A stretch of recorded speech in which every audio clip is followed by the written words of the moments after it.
Hey, welcome back to the first week in the series of 7 Ways, 7 Weeks. We're going to look at being engaged.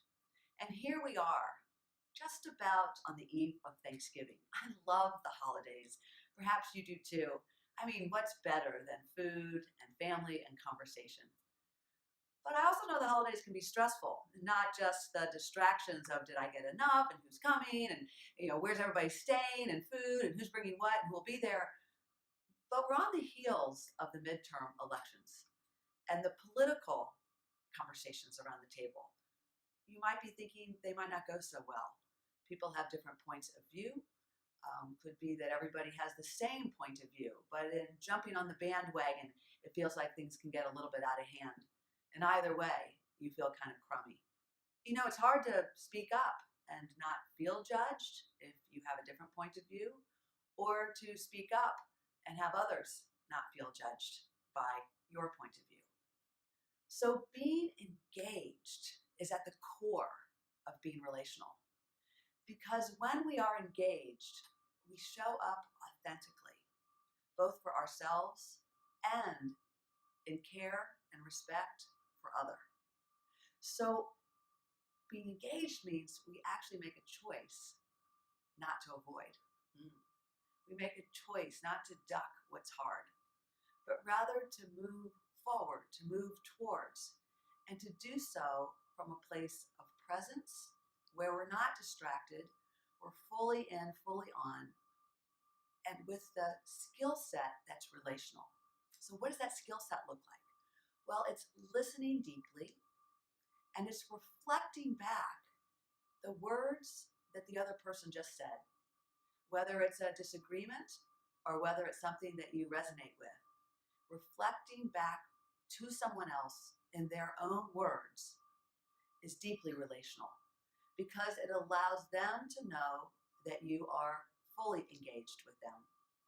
And it also allows you to hear them more authentically. And so from that place, lots of other relational outcomes can then happen. Now, you might think that listening and reflecting can sound a little artificial. Not really. Not when you practice it a lot. In fact, there's sort of a yearning that we all have to be understood. And being relational, being engaged in this way, absolutely makes that happen.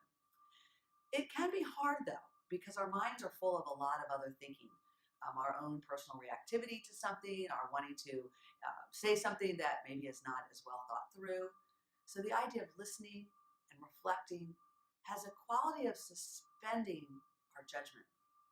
Just suspending what we're thinking about that might be confrontational or different or scary, and engaging with someone else. And if that sounds hard, it can be, just pause.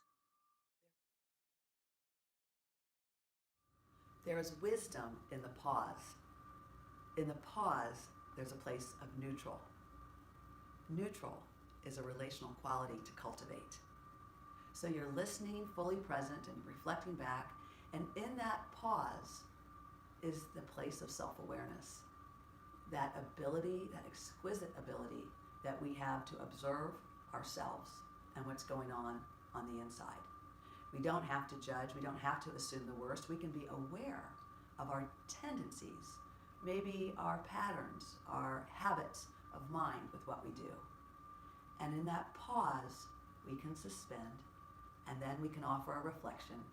And from there, that kind of engagement can lead to more meaningful discussions, even around politics, around the Thanksgiving table. So we look forward to hearing how it went, and we'll see you next week when we look at the next of the 7 ways for quality interaction. Take care.